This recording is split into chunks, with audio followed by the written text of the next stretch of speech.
Muy buenos días, Iglesia, a la escuela dominical. Como sabemos, estamos estudiando lo concerniente a la Cristología o la reflexión sobre nuestro Señor Jesucristo. ¿Quién es el Cristo? ¿Qué hizo? ¿Qué predicó? Todo esto se incluye en la Cristología.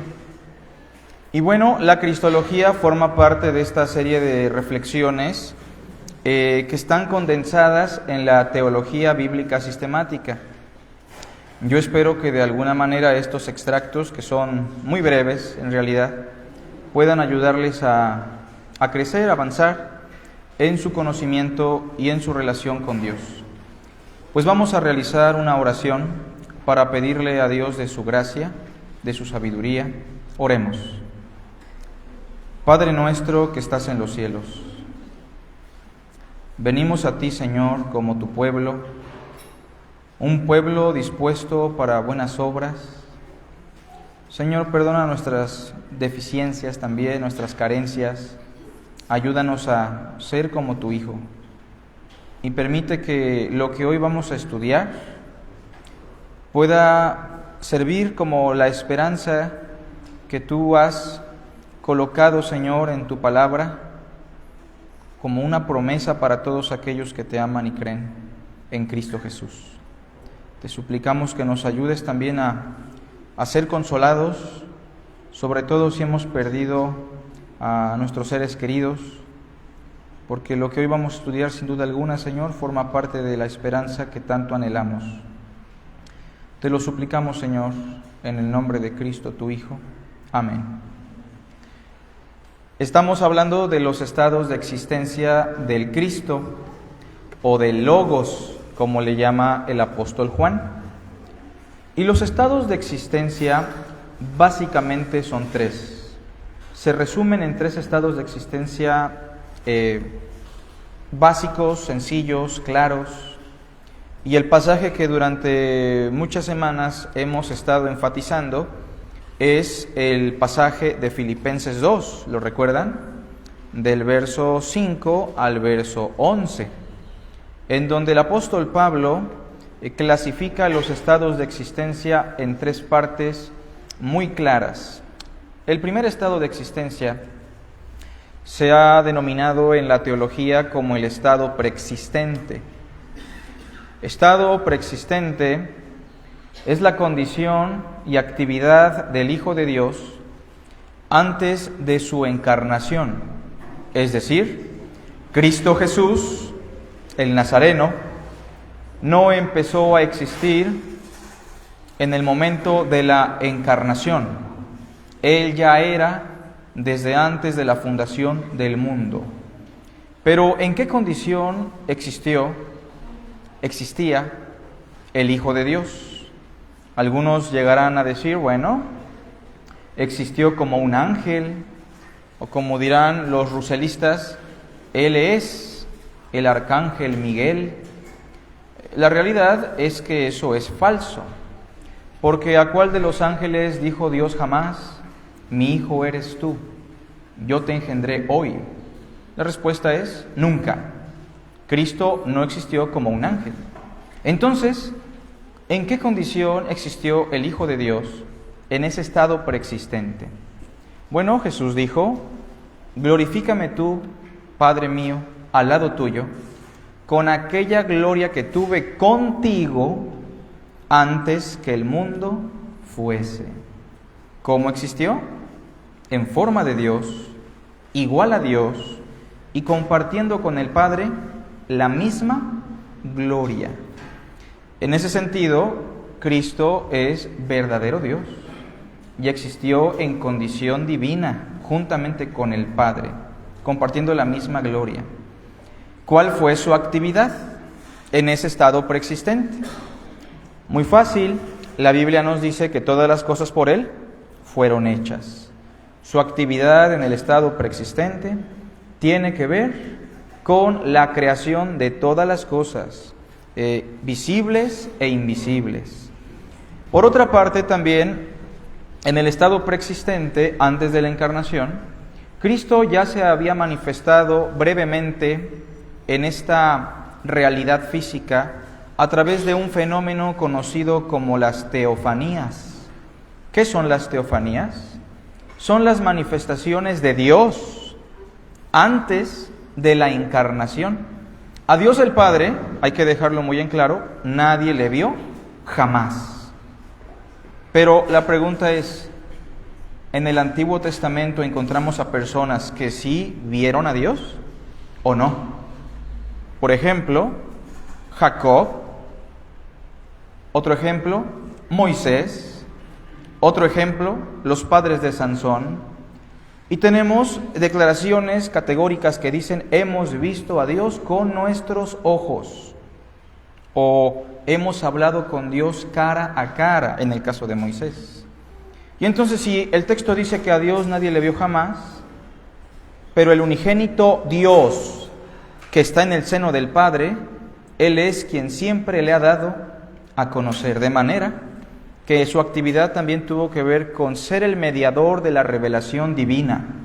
Cristo siempre dio a conocer al Padre, dio a conocer a Dios. Y bueno, en eso consistió el estado preexistente.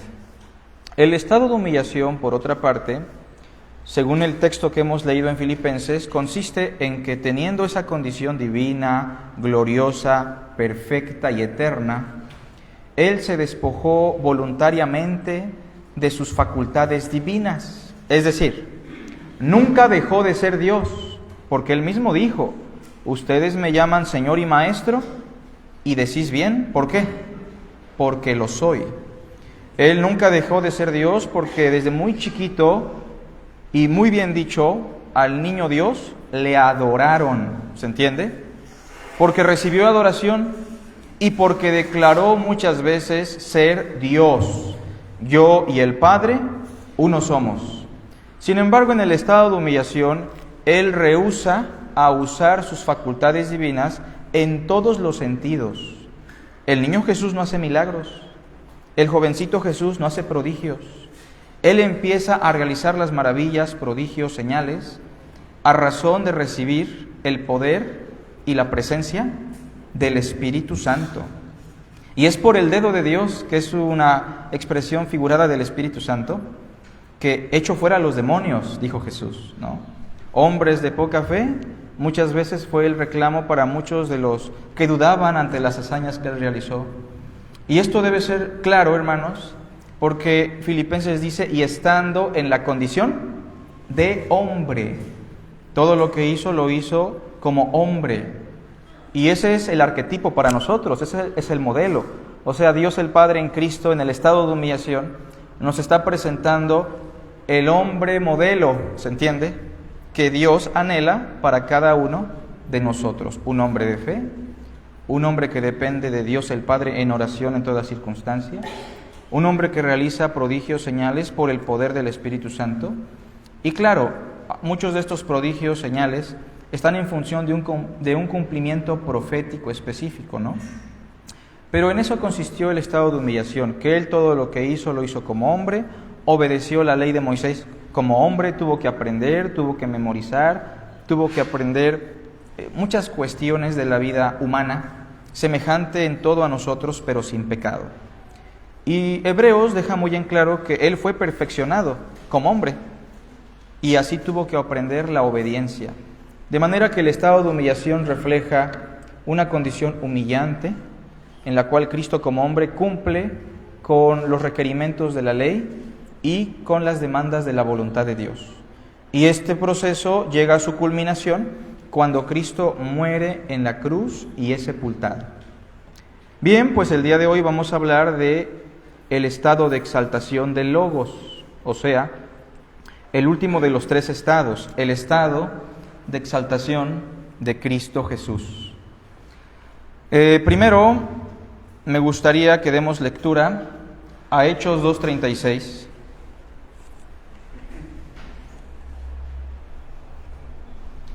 Un versículo interesante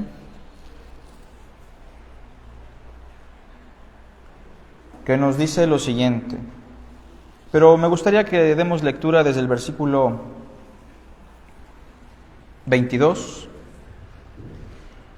Y quiero que vean cómo al menos el estado de humillación empuja al estado de exaltación.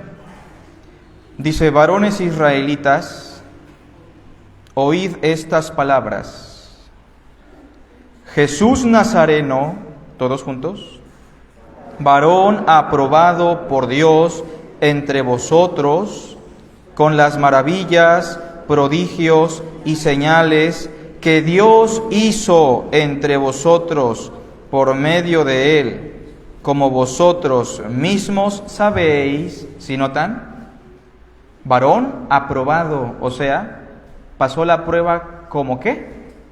Como varón. Hizo todos estos prodigios, señales, maravillas a causa de Dios mismo, obrando a través de él, es lo que dice el texto. A este entregado por el determinado consejo y anticipado conocimiento de Dios, prendisteis y matasteis por manos de inicuos, crucificándole, al cual Dios levantó, sueltos los dolores de la muerte, porque era imposible que fuese retenido por ella. Hay que agregar: porque nunca pecó, y porque su justicia sobrepasó por mucho las demandas de la justicia de la ley. Y ahora el versículo 36. Después de que el apóstol Pedro da una predicación magistral sobre la crucifixión y la resurrección, llega a una conclusión importante. Todos juntos el verso 36. Sepa pues ciertísimamente toda la casa de Israel que a este Jesús, a quien vosotros crucificasteis, Dios le ha hecho Señor y Cristo. Primero les pregunto, ¿Jesús siempre ha sido el Señor o fue hecho Señor?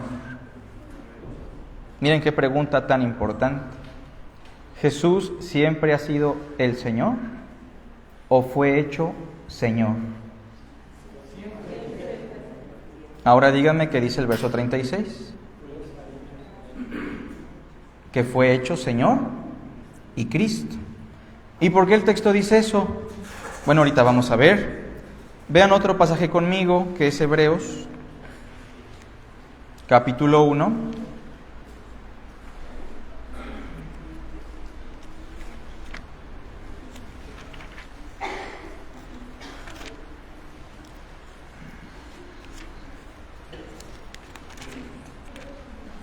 Versículo 4.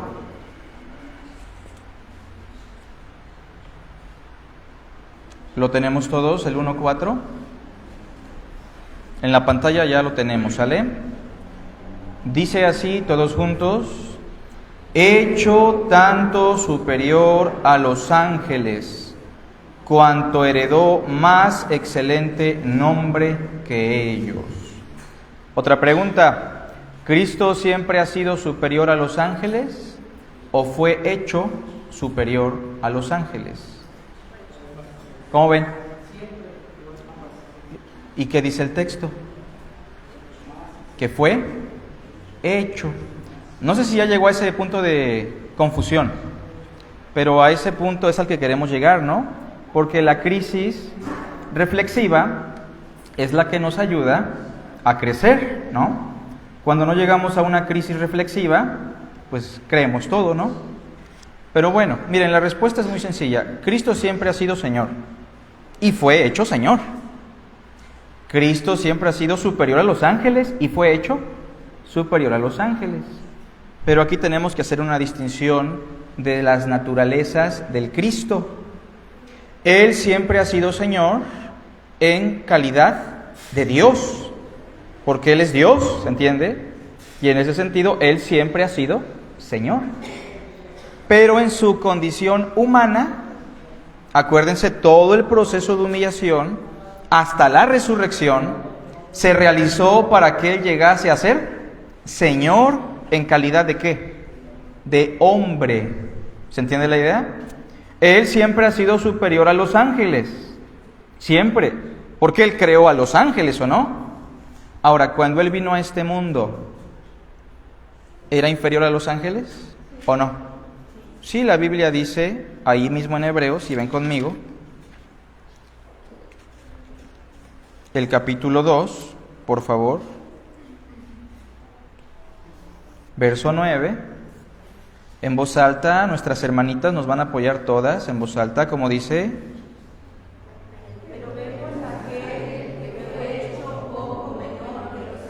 hasta ahí. Cuando Cristo vino al mundo, aunque Él siempre ha sido Dios y en su divinidad Él siempre ha sido superior a los ángeles porque Él mismo los creó, cuando el Verbo se hace carne, cuando Dios lo envía a este mundo, Él fue hecho menor a los ángeles. Y claro que así entendemos también el texto donde Cristo dijo: mi Padre mayor es que yo. ¿Por qué lo dijo? Porque en esa condición, en el estado de humillación, si los ángeles eran superiores a Él, cuanto más el Padre, ¿no? Entonces, aquí lo que queremos concluir para iniciar nuestra lección es que cuando hablamos del estado de exaltación de Cristo, estamos hablando de la exaltación de la naturaleza humana de Cristo. ¿Y por qué no hablamos de la divinidad? Aquí sí tenemos que hacer una gran distinción. ¿Saben por qué? Porque la divinidad es perfecta. La divinidad es inmutable. La divinidad no puede ni mejorar ni empeorar. ¿Por qué? Porque es divina, ¿se entiende? Entonces, cuando hablamos de la exaltación del Hijo de Dios, estamos hablando de la exaltación de su naturaleza humana.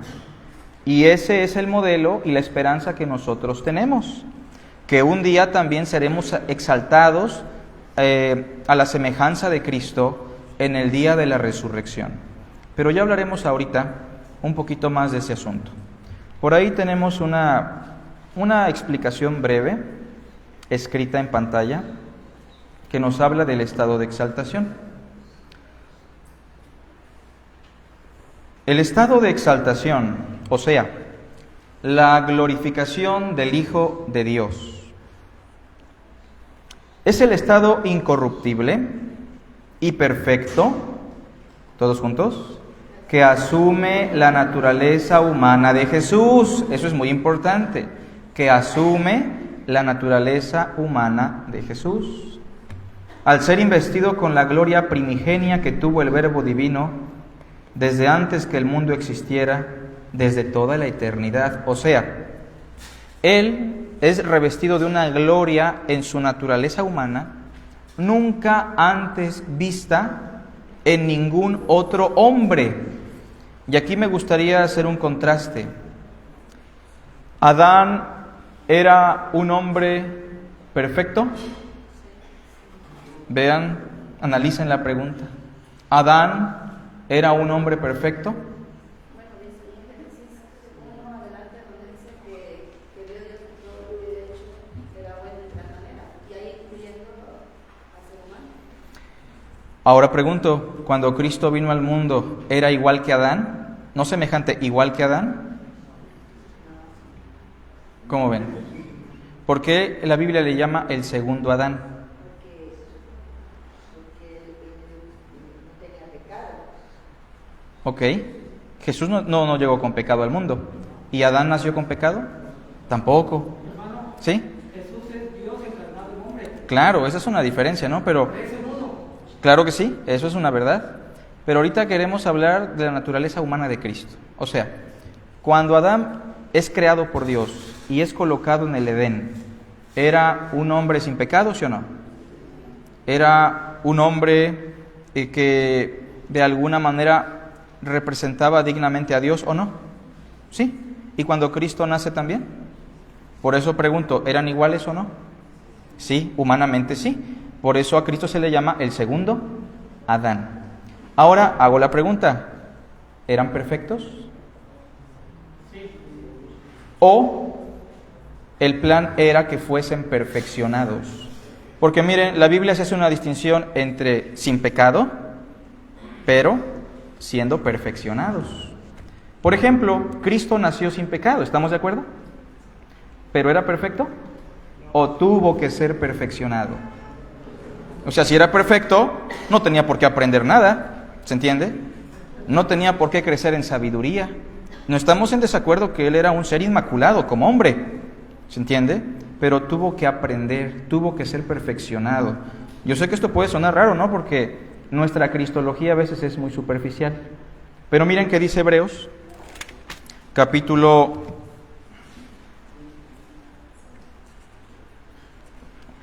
Ahorita les digo, es que tengo una Biblia nueva, ya me cambiaron el modelo, pero aquí tengo la otra precisamente. Muy bien, 4.7, gracias, no sé si es ese, pero... A ver, vamos al 4.7 y ahorita al 5.9. A ver si me doy a explicar. 4.7 dice Gloria, ¿sí? 9. 5.9, perdón, dice. 5, versos 7 al 9, ¿sale? Todos juntos, dice así. 5 del 7 al 9. Y Cristo, en los días de su carne, noten cómo Hebreos hace mucho énfasis en la naturaleza humana, ¿sale? Cristo en los días de su carne, ofreciendo ruegos y súplicas con gran clamor y lágrimas al que le podía librar de la muerte, fue oído a causa de su temor reverente. Y aunque era hijo, por lo que padeció, todos juntos, aprendió la obediencia. ¿Tuvo que aprender? Sí. 9.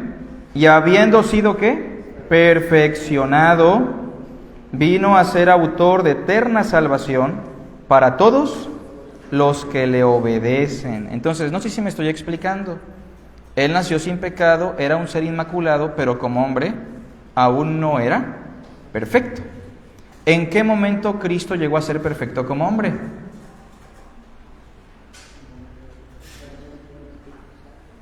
Fíjense, en el momento que Cristo resucita de entre los muertos y recibe una condición gloriosa nunca antes experimentada. ¿Seguía siendo humano, sí o no? ¿De carne y hueso? Pero pregunto, ¿su cuerpo tenía debilidad? ¿Era proclive al dolor? ¿A la muerte? Ya no. Ahora Él es un hombre perfecto en el más amplio y estricto sentido de la palabra, ¿se entiende?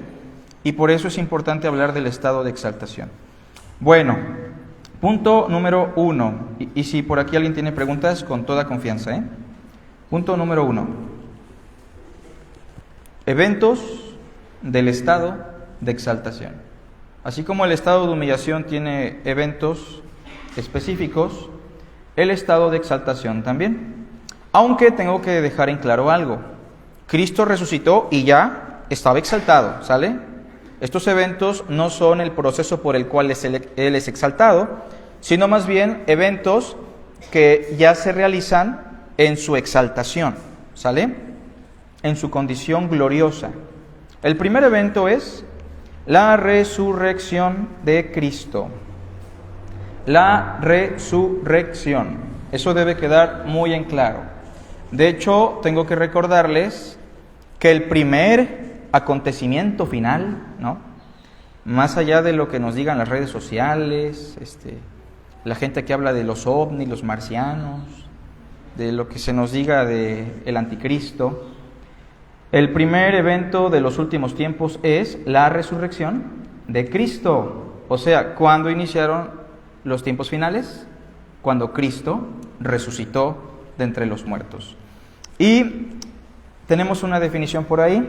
La resurrección de Cristo se debe considerar como el primer evento de su exaltación, puesto que en ella, o sea en la resurrección, Dios Padre elevó la naturaleza humana de Jesús a un estado de gloria nunca antes visto, ni en Adán, ¿se entiende? No pensemos que Cristo regresó a la condición del primer Adán, no. Cristo nació en la condición del primer Adán, ¿estamos de acuerdo? Pero en la resurrección, Cristo no regresó a ese estado. Cristo superó por mucho el estado del primer Adán. Y por eso esa realidad a la cual nosotros nos dirigimos, llámele cielo usted, cielos nuevos, tierra nueva, no se puede comparar al huerto del Edén.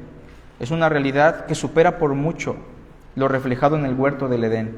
Y en ese sentido, Cristo recibe en su naturaleza humana un estado de gloria nunca antes visto, incluso mayor que el de los ángeles. Es decir, Jesús de Nazaret, a través de su obediencia perfecta en el estado de humillación, ganó el derecho de ser hecho el Señor y Cristo de todo lo creado en calidad de hombre. Si recuerdan que cuando Él resucitó le dijo a sus discípulos, toda potestad me ha sido dada. Pregunto, ¿Él siempre ha tenido toda potestad? Sí, pero hay que agregar, como Dios. Pero como hombre, Él se ganó toda potestad. El Padre se la entregó. ¿Se entiende la idea, hermanos? Así que hago una pregunta. ¿Nuestro Salvador es un hombre o no? Pues sí, es Dios hecho hombre. ¿Quién es el Rey del universo? ¿Un ser humano o no? Sí, Dios hecho hombre y que fue exaltado para ser el Señor de todo. Eso es muy importante que lo tengamos en mente. Veamos algunos versículos por ahí. Ya leímos Hechos 2, 22 al 36. Vamos a leer Hechos 3, por favor. Verso 13 al 15.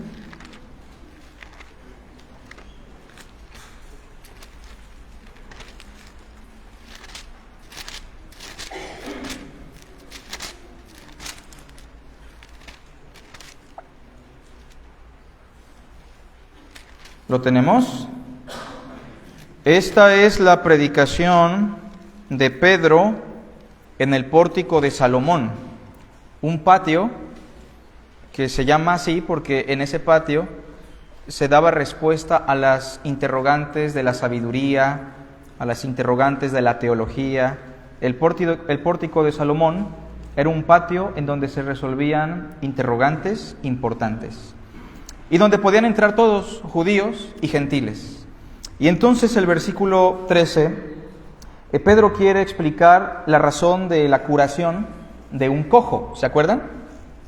Y dice, el Dios de Abraham, de Isaac y de Jacob, el Dios de nuestros padres, todos juntos, ha glorificado a su Hijo Jesús, a quien vosotros entregasteis y negasteis delante de Pilato, cuando éste había resuelto ponerle en libertad.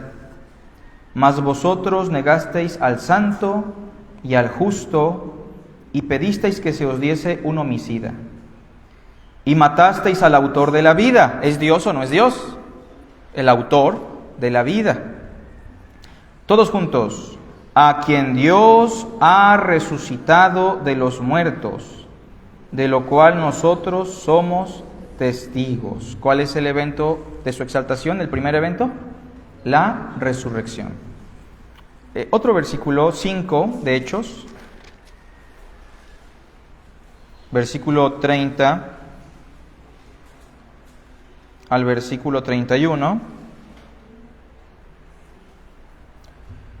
Pedro y Juan son cuestionados por su labor ministerial y ellos responden en el verso 30. El Dios de nuestros padres levantó a Jesús. ¿Eso qué es? La resurrección. A quien vosotros matasteis colgándole en un madero. A este Dios ha exaltado con su diestra por príncipe y salvador, para dar a Israel arrepentimiento y perdón de pecados. Otra vez hablamos de exaltación que inicia con la resurrección. Y también, hermanos, busquemos capítulo 10, verso 40 al 42.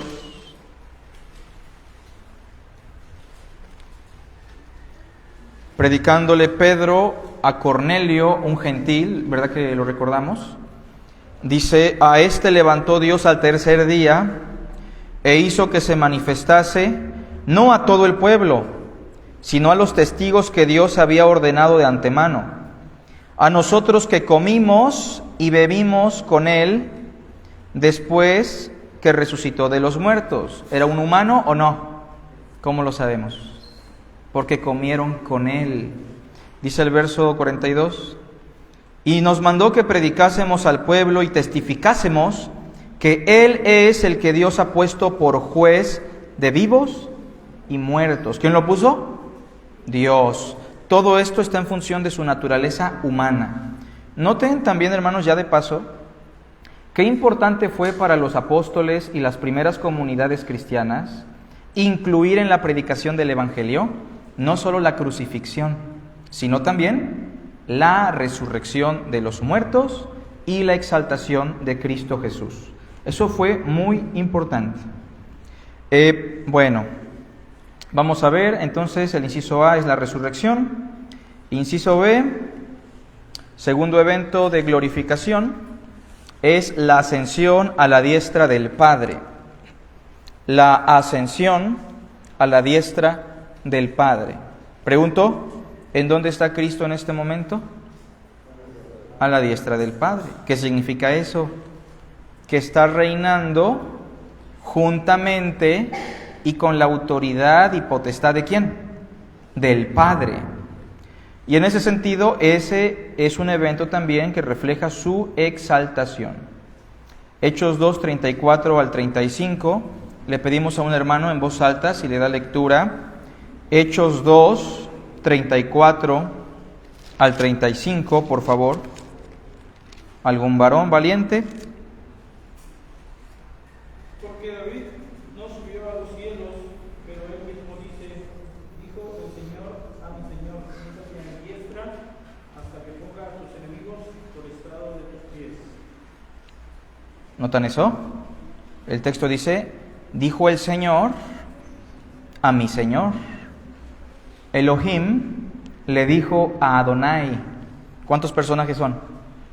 2, y que llevan el título similar que refleja divinidad y autoridad.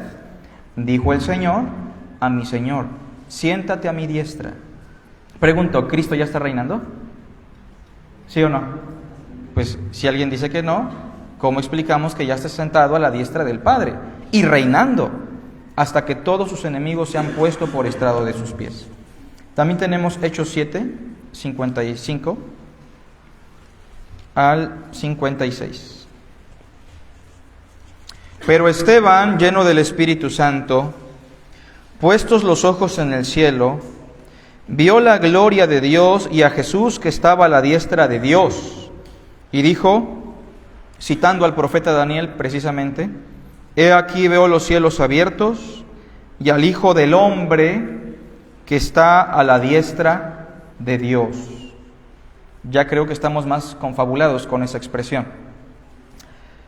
Entonces, resurrección, ascensión a la diestra del Padre, inciso C, el otro evento de la exaltación y el que lleva a la culminación y plenitud del reino es la parusía. Parusía significa la manifestación o segunda venida de Cristo, o sea, el gran evento que todavía nosotros estamos esperando. Cuando Cristo venga por segunda vez, se manifieste delante de todas las personas que existen y existieron, vivos y muertos, y en ese momento Él venga con toda su gloria, sea glorificado en sus santos y sea glorificado también en los reprobos. Es el día del juicio, es el día de la resurrección, es el día del Señor. Y ese es el día en el cual Cristo es declarado universalmente y reconocido por todos como el Cristo y Señor. Quiero que vean Mateo 25, verso 31. Voy a leer una porción que dice así: Cuando el Hijo del Hombre venga en su gloria y todos sus santos ángeles con él, ¿qué dice? Entonces se sentará en su trono de gloria y serán reunidas delante de él todas las naciones y apartará los unos de los otros como aparta el pastor las ovejas de las cabras. Bueno, ese es el día de la parusía, la manifestación de Cristo. en el cual Él vendrá con gloria, con todos sus ángeles, y separará el trigo de la cizaña. Se dará la resurrección y el juicio eterno. Un texto más que puede servir. Vean por favor conmigo la segunda carta a los tesalonicenses. Segunda carta a los tesalonicenses.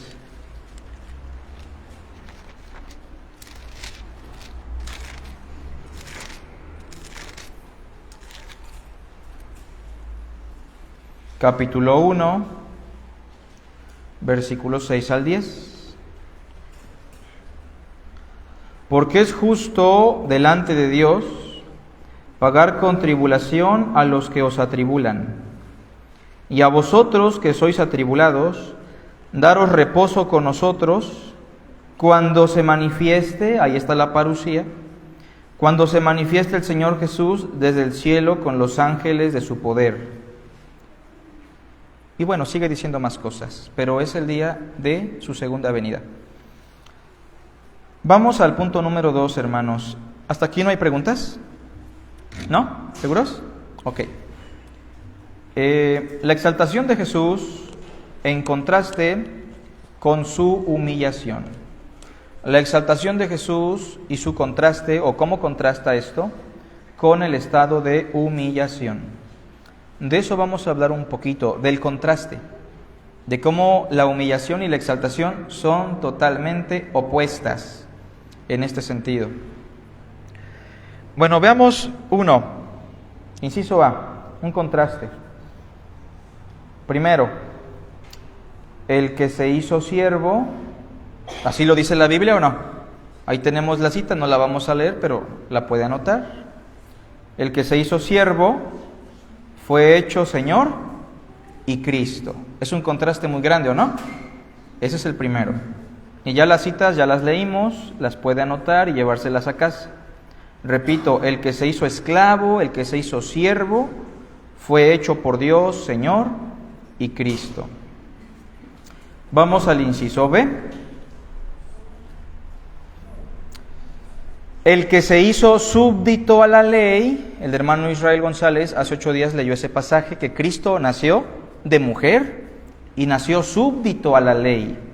Entonces, el que se hizo súbdito a la ley, él vino a cumplir la ley. ¿Desde qué momento la cumplió? ¿Se acuerdan? Desde su circuncisión. O sea, recordemos que las primeras gotas que derramó el Salvador por nosotros no fueron en la cruz, sino a los 8 días en el acto de la circuncisión, queriendo cumplir la ley de Moisés. Entonces, el que se hizo súbdito a la ley, su propia ley, la que él le dio a Moisés, fue hecho juez de vivos y de muertos. Ahora él juzga, no la ley, ahora él es el juez. Tenemos un texto por ahí que es Hechos 10, ya lo leímos hace ratito, solo anótelo. ¿Avanzó? Inciso C. El que se hizo hombre fue declarado hijo de Dios. No que no fuese antes hijo de Dios, pero en la resurrección él fue declarado y evidenciado como el verdadero hijo de Dios. Anoté la cita que es Romanos 1:4. Repito, el que se hizo hombre fue declarado hijo de Dios con poder. Con poder es la expresión que nos interesa. ¿En qué momento se dio ese poder? En la resurrección. Inciso D. ¿Sale? El que se hizo menor que los ángeles, eso ya lo dijimos también, fue hecho mayor que los ángeles. Entonces, no sé si estamos notando los contrastes, hermanos, entre el estado de humillación y el estado de exaltación. ¿Sale? Repito desde el principio, el que se hizo siervo fue hecho Señor y Cristo, el que se hizo súbdito a la ley fue hecho juez de vivos y muertos, el que se hizo hombre fue declarado hijo de Dios con poder, el que se hizo menor que los ángeles fue hecho mayor que los ángeles. Ahora, no sé si notan también una expresión clave, el que se hizo y el que fue hecho. El que se hizo, siempre es la frase que se usa para hablar de su estado de humillación. Él voluntariamente se humilló, ¿sí o no? Nadie me la quita, yo mismo la pongo. O como dice Hebreos, capítulo 10, si lo buscan conmigo, verso 9, Cristo le dice al Padre, esta es una cita de un texto del Antiguo Testamento, en donde Cristo en la economía con la Trinidad expresa unas palabras muy importantes. Dice el verso 9, bueno, vamos a leer desde el versículo 8. Diciendo primero, esto es lo que dice Cristo, está citando un salmo: sacrificio y ofrenda y holocaustos y expiaciones por el pecado no quisiste. Es lo que le dice Cristo al Padre, ¿no? ¿Se imaginan la conversación? Todos estos sacrificios, Dios, no los quisiste ni te agradaron. Según Hebreos dice, estas cosas se ofrecen según la ley. Luego, ¿qué dijo Cristo otra vez? He aquí que vengo, oh Dios, ¿para qué? Para hacer tu voluntad. Por eso pregunto, ¿Cristo se humilló voluntariamente o no? ¿Sí? Pero cuando fue exaltado, ¿Él se exaltó o lo exaltaron? Lo exaltó el Padre. Él se lo ganó y Dios el Padre lo exaltó hasta lo sumo. Punto número 3, y con esto concluimos, hermanos.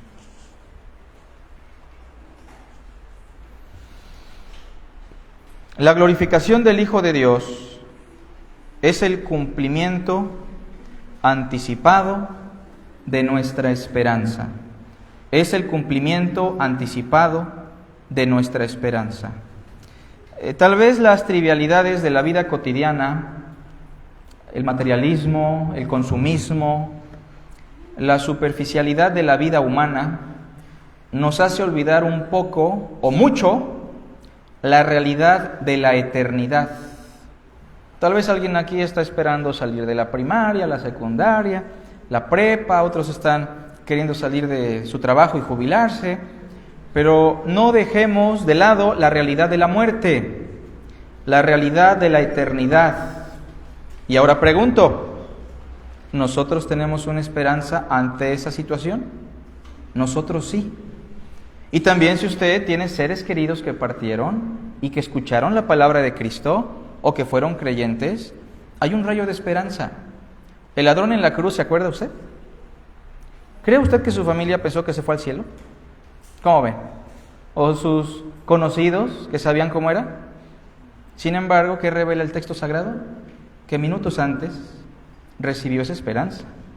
Entonces, la resurrección de Cristo es importante, muy importante, porque nos da la esperanza de volvernos a ver, nos da la esperanza de recibir un cuerpo glorificado como el de Cristo, ser humanos de carne y hueso, sin muerte, sin dolor, sin enfermedad y sin esas inclinaciones pecaminosas que usted y yo tenemos todavía, sin esos deseos perversos. A ver, levante la mano aquí, ¿quién es enojón? Levante la mano, por favor, para que no le invitemos nada al final, ¿no es cierto? A ver, levante la mano aquí, ¿quién es mentiroso? Estamos exhibiendo a todos, ¿eh? Entonces, todos batallamos con la naturaleza humana, ¿o no? Todos batallamos con nuestra carne. Pero mire, en la resurrección, eso ya no va a ocurrir. El hermanito que le cae mal, esa hermanita que usted no tolera, en la resurrección, usted lo va a amar, la va a amar. No va a sentir esos deseos malos. Eso se va a acabar. Y vamos a poder recibir un cuerpo exaltado. Y este cuerpo humillante que se enferma, este cuerpo decadente, recibirá la gloria que Cristo recibió en su resurrección. ¿Por qué? ¿No lo hemos ganado, hermanos, o no? No, nosotros no. Cristo lo ganó. Y en el momento que nos apropiamos de lo que Cristo ganó por la fe, todas las cosas que Él ganó ahora son también nuestras. El que no escatimó a su propio Hijo, ¿cómo no nos dará también con Él todas las cosas? No temáis, rebaño pequeño, porque a vuestro Padre le ha placido daros el reino. Y porque yo vivo, vosotros también viviréis. Esa es la esperanza que tenemos. A veces me preguntan, ¿y nos vamos a conocer, hermano? ¿Y nos vamos a poder tocar? y vamos a poder comer. A ver, ustedes díganme, cuando Cristo resucitó, ¿comieron con Él? ¿Sí? ¿Sabían que era el Señor? Bueno, en algunos aspectos vemos que Él mismo ocultó su apariencia, pero ¿sabían que era el Señor o no? ¿Sí? Entonces, algunos me dicen, ¿y nos vamos a acordar de las cosas malas? Quiero que me respondan, ¿nos vamos a acordar de las cosas malas o no? ¿Cómo ven? Si usted y yo vamos a alabar a Cristo por la eternidad porque murió por nuestros pecados, ¿qué significa eso? Pues que sí nos vamos a acordar de las cosas malas, pero ¿sabe cuál es la diferencia? Que eso ya no nos va a doler, que eso ya no nos va a afectar, que eso estará muy por debajo de lo que hoy pasamos cuando lo pensamos, ¿eh? Entonces, hay un pasaje que les quiero leer. Primer carta a Tesalonicenses, y con esto termino. Porque al final de cuentas, la cristología, más allá de ser un cúmulo de información teológica, tiene como esencia el sembrar en nosotros esperanza, consuelo, ¿se entiende? Y que eso impacte en nuestra vida cotidiana, hermanos. Entonces, el capítulo 4 de la primera carta a Tesalonicenses dice, y lo leo porque hay muchos hermanitos que han sufrido pérdidas en este año y el que pasó, y porque tal vez algunos ya no estemos para el próximo año, ¿eh? Ojalá y no, pero seamos realistas, la vida se puede ir muy rápido. Y el texto dice así, 4:3. Tampoco queremos, hermanos, que ignoren acerca de los que duermen, para que no se pongan tristes como los otros que no tienen esperanza. Porque si creemos que Jesús murió y resucitó, así también traerá Dios con Jesús a los que durmieron en Él. ¿Los muertos van a resucitar? Sí, porque Cristo murió y resucitó, y los que creyeron en Él serán levantados incorruptibles. Dice el versículo 15, por lo cual os decimos esto en palabra del Señor, que nosotros que vivimos, que habremos quedado hasta la venida del Señor, no precederemos a los que durmieron. O sea, no se pongan tristes. Si viene Cristo, no piensen que los que estemos vivos nos vamos a adelantar y los muertos ahí se van a quedar. No, no va a ser así, dice Pablo. Dice el versículo 16, porque el Señor mismo con voz de mando, con voz de arcángel y con trompeta de Dios, descenderá del cielo. ¿Y qué va a pasar cuando Cristo aparezca en primer lugar? Los muertos en Cristo resucitarán primero. Cristo aparecerá y lo primero que usted va a experimentar y a percibir es el levantamiento de los muertos. Luego, o sea, inmediatamente de eso, luego, nosotros los que estemos vivos en ese momento, si es que llegamos vivos a ese día, los que hayamos quedado, seremos arrebatados, seremos levantados juntamente con ellos en las nubes para recibir al Señor en el aire. Y así estaremos siempre con el Señor. Cristo dijo, en la casa de mi Padre, muchas moradas hay. Y si así no fuera, yo se los hubiera dicho. También Pablo dice, si nuestra morada terrestre, o sea, este cuerpo, este tabernáculo débil, se deshace. A ver, yo le pregunto, levanten la mano, ¿quién siente que su cuerpo ya está en las últimas? Ok, ya está. Fíjense, yo cumplí apenas 30 años, ¿verdad? Y me dio un mareo a los 2 días. Digo, esto no debe ser casualidad. Ya llegué al punto y estoy ahora en la caída, ¿no? Entonces, el cuerpo de alguna manera se va destruyendo. Pero Pablo dice, no nos preocupemos, porque tenemos una casa hecha por Dios, un edificio eterna, ¿en dónde? En los cielos, dice Pablo. Así que, hermanos, el estado de exaltación de Cristo debe ser nuestro empuje, nuestra esperanza.